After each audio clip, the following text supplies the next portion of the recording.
I want to break down for you the state of the polls on marijuana legalization in the 5 states where they're voting on it today. So in Arizona, now you would expect, Arizona's fairly conservative, so you would expect it's getting crushed, right? No, 50% support for the legalization of recreational marijuana, just 42% oppose it.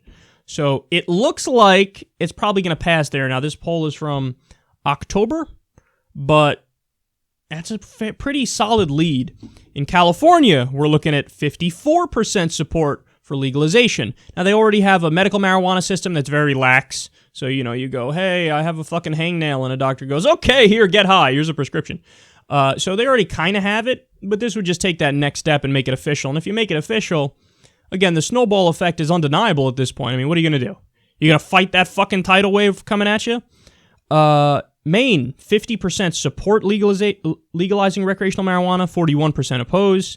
Nevada, 47% support it, 43% oppose it. Bleeding everywhere so far.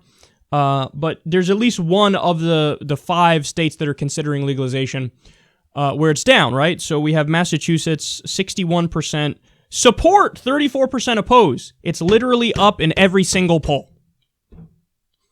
This is state by state. Now, when you look at the federal level, the national level, it's just as strong. The picture is just as strong. According to a poll from about a year ago, 58% of the American people say, yeah, legalize recreational marijuana. What are we doing? So this is one of those issues where the American people are far ahead of the politicians, far ahead of the establishment, and basically the establishment is hanging on for dear life, and they're spending like it's nobody's business to try to keep the status quo as it is. So you have alcohol companies trying to defeat legal recreational marijuana because they view it as their competition. Pharmaceutical companies, same thing. They view it as their competition, so they're trying to defeat it. Honestly, you know who else opposes it? The DEA, because a lot of motherfuckers' jobs depend on it being illegal.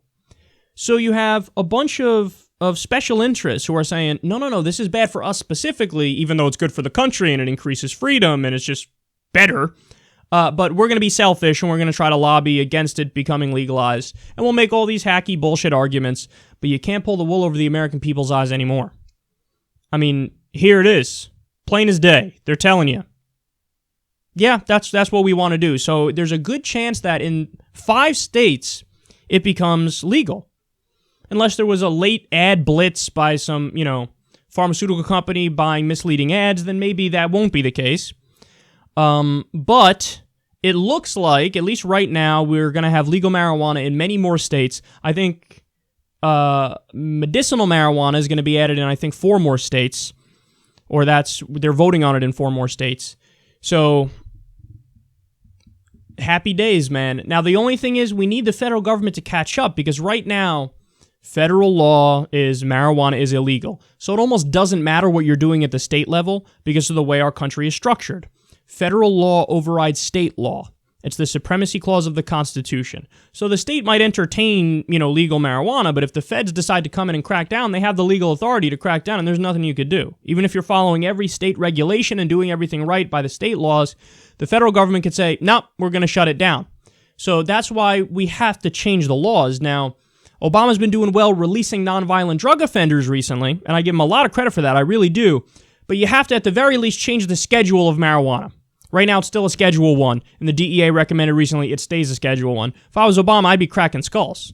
I mean, you appoint the head of the DEA. I would just be like, excuse me, let's call you into my office. Sit down. Let's have a conversation. What the fuck are you doing? So if I was Obama, I would put as much pressure as I possibly can on as many people as I possibly can in order to try to make the laws more liberal and move towards, at the very least, decriminalization of marijuana, but more legalization of marijuana. And I would even use this to my political advantage. I mean, the Democrats are afraid to just go out there. I mean, Bernie Sanders was the only one who was like, yeah, we should legalize it.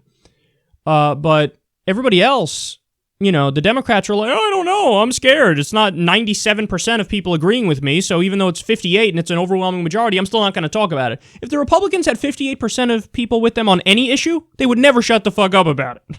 The Democrats, 58% of people with them on weed, they're like, I don't know. Is it safe yet? Take a fucking stand, and if you argue and if you pummel the Republicans over this, you could, I mean, you want to talk about getting millennial votes? Now, this isn't the only issue millennials care about. They care about many issues, but this is one where they'd go, oh, yeah, okay, great. These people are on the page for something that I think is a no-brainer, and they're fighting for it, and then you'd increase turnout. So I hope we get to the point where the federal government catches up to the state governments, and the state governments catch up to the people, and they all catch up to the people. But, we might take a large step in the right direction today.